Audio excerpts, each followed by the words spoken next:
With City developers की खास पेशकश।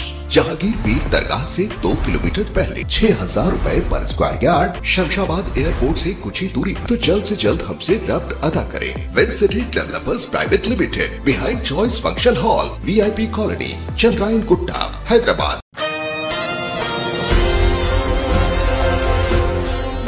ऑल इंडिया मजलिस इत्तेहादुल मुस्लिमीन के सदर रुकन पार्लियामेंट हैदराबाद बैरिस्टर असदुद्दीन ओवैसी की पार्टी लोकसभा इंतखाबात में बिहार के 40 पार्लिमानी हलकों में से 11 नशिस्तों पर इलेक्शन लड़ेगी। बिहार के पार्टी सदर अख्तरुल ईमान ने ये बात कही। इन्होंने कहा है कि जिन नशिस्तों पर मजलिस मुकाबला करेगी वहाँ मुसलमानों की कसीर आबादी है। अख्तरुल ईमान ने मीडिया के नुमाइंदों से बातचीत करते हुए कहा है कि हमारी पार्टी दरभंगा, भागलपुर, कराकत, बक्सर, गया, मुजफ्फरपुर, जयपुर के अलावा सीमांचल की 4 नशिस्तों पूर्णिया, कटिहार, अरिया और किशनगंज से भी अपने उम्मीदवार मैदान में उतारेगी। भाई बिहार में और राष्ट्रीय स्तर पर हम लोगों ने बड़ी कोशिश की कि सेकुलर वोटों का बिखराव नहीं हो। हम लोगों ने इंडिया गठबंधन के तहत शामिल होने का इरादा किया। हर चंद के इन लोगों ने हमारे सीने पे खंजर भी घोंपा, हमारे लोग तोड़ लिए गए। लेकिन राष्ट्र हित में, दलितों के हित में, अक़लियतों के हित में ज़रूरी है कि मैं उनका साथ देता। हम लोगों ने बड़ी कोशिश की, लेकिन अब भी ढाक के 3 पात हैं। ये सारी पार्टियां ये चाहती हैं कि दलितों और अक़लियतों का वोट लें, लेकिन इनको कहीं भी प्रतिनिधित्व में हिस्सेदारी न दें। तो ये बड़ी दुख की बात है। नतीजा ये हो रहा है कि हम लोगों का दबाव है पार्टी के तमाम तर कारकुनों का, हमारे जो वर्कर्स हैं उनका, कि साहब हम लोग इतना प्रयास करते हैं, अगर हम लोग इस तरह से विफल हो जाएं तो कैसे क्या होगा। तो हम लोगों ने 11 सीटों पर बिहार में लड़ने का फैसला किया है।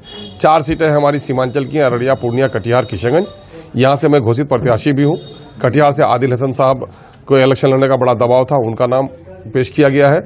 और बक्सर से, काराकट से, गया से, मुजफ्फरपुर से, उजियारपुर से, दरभंगा से और भागलपुर से हम लोग इन लगभग 10-11 स्थानों पर हम लोग इलेक्शन लड़ने की पूरी तैयारी कर रहे हैं। और हम लोगों ने जो लोग वहाँ के प्रत्याशी थे उन लोगों को हम लोगों ने हैदराबाद से रब्ता करने के लिए कहा है। और वहाँ के जो मुकामी संगठन है उन लोगों से हम लोगों ने राय लेना भी शुरू कर दिया है। प्रत्याशी की घोषणा कब तक कर देंगे? उन लोगों को मैंने कह दिया है वहाँ हैदराबाद से रब्ता करने के लिए। तो ये लोग हैदराबाद गए होंगे, फिर हैदराबाद से हम लोग की बात हो जाती है तो 2-4 दिन के अंदर घोषणा पत्र भी जारी किए हैं।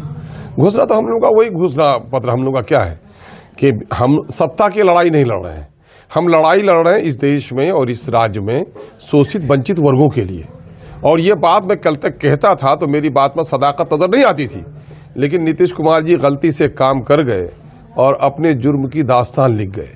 बिहार में जाति आधारित जो गणना आया है उसने खोल कर बता दिया है कि अगली पंक्ति के लोगों को 2-2, 3-3, 4-4 गुना मुलाजमत मिली है।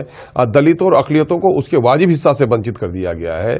चाहे 50,000 की आमदनी हो, चाहे हायर एजुकेशन का मामला हो, चाहे पक्के का मकान हो, इन तमाम तर पैरामीटर्स जो सोशियो इकोनॉमिक वो हैसियत तय करते हैं उसमें मुस्लिम और दलितों की हालत अत्यधिक दयनीय है। और साथ ही जो अगली जाति के भी जो लोग हैं, अगली पंक्ति के लोग भी जो शोषित वंचित हैं, हम उनकी भी आवाज उठा रहे हैं। ये सारा मामला हम लोग। नाज़रीन, क्या आप भी बालों के झड़ने, वक्त से पहले सफेद होने, चेहरे पर दाग धब्बे, कील मुहासे या फिर झुर्रियों से परेशान हाल है, या फिर दांतों के मसाइल से 2-4 है, तो आपके सभी मसाइल का हल Revas face and teeth aesthetics के पास मौजूद है। यहाँ पर बेहतरीन व तजुर्बेकार डॉक्टर लावण्या की जेरे निगरानी में बेहतरीन एडवांस टेक्नोलॉजी व मशीनरीज का इस्तेमाल करते हुए बेहतरीन व 100% मुकम्मल कामयाब इलाज फराहम किया जाता है। मजीद तफसीलात के लिए सीधे चले आए। हमारा पता है Masab tank, first lancer, Fatima Rafi residency,